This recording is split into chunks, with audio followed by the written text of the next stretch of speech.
Over the years, the FBI has engaged in some pretty sketchy stuff that they have tried to cover up. Today, we will be exposing their deepest and darkest secrets that they don't really want the public to know. From secret underground bunkers to online databases filled with our personal information. Let's talk about this and more only in today's video. Starting off this countdown, we have Walt Disney. Turns out that Walt Disney was a secret FBI informant. Who would have guessed? Not me. I hope his codename was like Mickey Mouse or something. Anyways, from 1940 until his death in 1966, Walt Disney was a secret informer for the LA office of the FBI. He was to report to the office any un-American activities. And according to a number of leaked reports, Disney gave up the names of several Hollywood celebs who he thought were suspicious. And by suspicious, I mean he suspected them of being communists. And apparently his service really helped the FBI because in 1954 he was named full special agent in charge contact. I mean, that's pretty cool. This dude practically was living a double life. On one side, he was a cheery owner of an amusement park, and on the other side, he was a top secret FBI informant. Moving on at number 9, we have Dorothy's lost ruby slippers. Apparently, the FBI are huge fans of The Wizard of Oz. Why? Well, they spent 10 years looking for Judy Garland's lost ruby slippers from The Wizard of Oz. In 2005, they were stolen from the Judy Garland Museum in Minnesota. And instead of having local police investigate, they had the FBI doing the investigation. Like, damn, how serious are those shoes? FBI's Minneapolis field office said, and I quote, "Our top priority was the safe recovery of the slippers." Dude, top priority? Some murder cases aren't even given top priority. That's the tea. But in case you guys were worried, they did manage to locate the shoes. But like I said, it took 10 years of their efforts for this. In our 8th spot, we have the Bigfoot in Oregon. In 1976, the FBI officially investigated the Bigfoot in Oregon. It all started when they came across a tuft of hair snagged on the bark of a tree. People were like, oh my god, it has to be Bigfoot hair. Plus, that site was notorious for Bigfoot sightings. So the FBI collected the hair sample and ran DNA tests on it. 42 years later, the FBI concluded that the sample was from a deer. Why did it take 42 years until the FBI made this news public? A lot of people think that they know more than they're letting on to. In our 7th spot, we have ESP. Here's another good example of FBI wasting time and money on a secret project. This project was called Project Stargate. And basically they wanted to see if ESP could be used as part of international spying. They spent more than 3 years researching into this, until they finally concluded that it wasn't possible. On top of that, between 1972 to 1995, the Pentagon spent $20 million using psychics to try and spy on their enemies and see what they were up to. So they enlisted the help of men and women who claimed to have ESP powers. They would then help them find hostages or would trace the path of criminals on the run.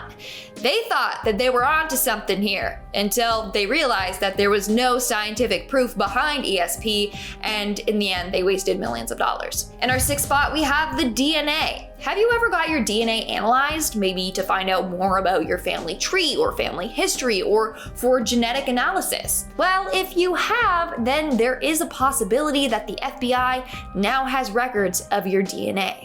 Basically, they are collecting this DNA history to create a DNA profile for you. This is actually the way that the FBI solved the case of the Golden State Killer. So if there ever is an unsolved case and they recover DNA from the crime scene, then they can upload this to their handy dandy site and see if it matches any of the people who have gotten their DNA analyzed in the past. It's pretty crazy. We are now at our 5th and halfway mark with your fingerprints. Even if you've never been arrested before, the FBI still might have your fingerprints on file. Now, it's not what you think. They're not going around waiting for you to toss out a coffee cup so that they can then retrieve it from the trash and dust for fingerprints. No, let me explain. So, if you've ever had your fingerprints taken as part as a background check, The FBI now has them in their integrated automated fingerprint identification system. This could include getting fingerprints taken for your driver's license, for a job background check, or if you bought a gun. This database has more than 100 million fingerprints on file. What's crazy is that even with that many fingerprints on file, the FBI can find a match within 12 minutes. In our fourth spot, we have Project Greek Island. Project Greek Island is the name given to a secret bunker built under the Greenbrier Hotel in White Sulphur Springs, West Virginia. This might look like a normal luxury resort on the outside, but there's a full-on bunker under there. It was built in 1961 and it's over 112,000 square feet. It contains enough rooms to accommodate just over 1,000 people.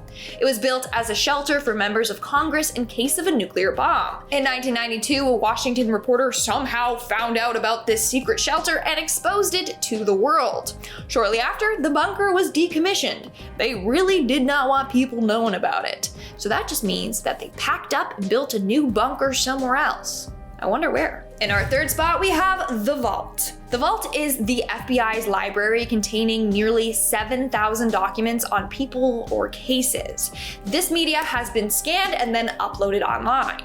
The wildest part is everyone has access to this due to the Freedom of Information Act. So if you want to read up on a potential case file that they have against you, you can. Some of the most famous case files in the vault include Marilyn Monroe, Steve Jobs, John Lennon, and Elvis Presley.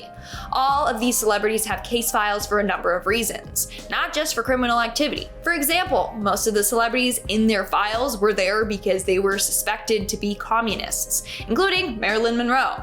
So if the FBI thinks you are a threat, then they'll create a file on you, which is absolutely insane. Honestly, after this video, I'll probably have a file on me, so fun. In our second spot, we have the Stingray interceptors. In late 2012, it was revealed that the FBI had a new secretive security device. It was known as Stingray. Basically, it was a fake cell phone tower planted all over the place that can lock onto all devices in that area. They then could find out a cell phone's location, intercept phone calls, and potentially texts as well, which a number of people called unconstitutional because it's literally invading your privacy. Well, the FBI has gone to great lengths to cover up the technology's capabilities. In fact, they refuse to tell judges all of its abilities. But don't worry, they are being forced to confess what they're up to. And in our number one spot today, we have the license plate readers. All across America, the FBI is installing automated license plate readers. Why are they doing this? Well, their aim is to create databases of location information, aka who was in what area at what time. So these scanners are mounted by the side of roads and it scans every car that passes by. It then collects all the data and stores it, which seems crazy. They literally will have records of everywhere you go. It's like they're tracking your every move. A report revealed that in Washington alone, nearly every block has more than 250 of these cameras. These cameras scan 1,800 images per minute. It seems intrusive, but it's the FBI's way of trying to solve crimes quicker, or keep an eye on its citizens. Alright guys, that's all for today's video. Let me know about these secrets in the comments below. What did you think? Did you know any of these? Is your mind blown right now? Let me know in the comments below. And speaking of comments, let's move on to our comment shoutout portion. I'll be shouting out comments from the video, top 10 Final Destination stories that happen in real life. Misty Smith commented, "I own the whole set."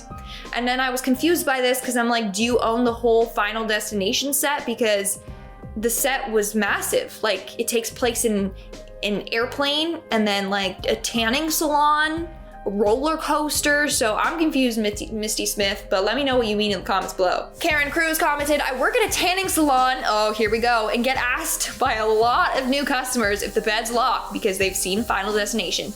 Bro, that scene traumatized me. Like, she's stuck in there and it's frying and she's like, ah, and then she falls out of a window?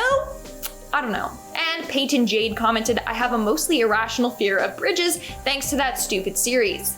I used to fear driving over bridges as well. I'm over it now." Alright guys, that's all the comments I'm shouting out for today's video. Make sure to comment something down below for a chance to be featured in my next comment shout out. And as always, don't forget to give this video a big thumbs up and subscribe to Most Amazing Top 10 for more amazing videos. I've been your host, Lindsay Ivan, and I'll see you when I see ya. Bye!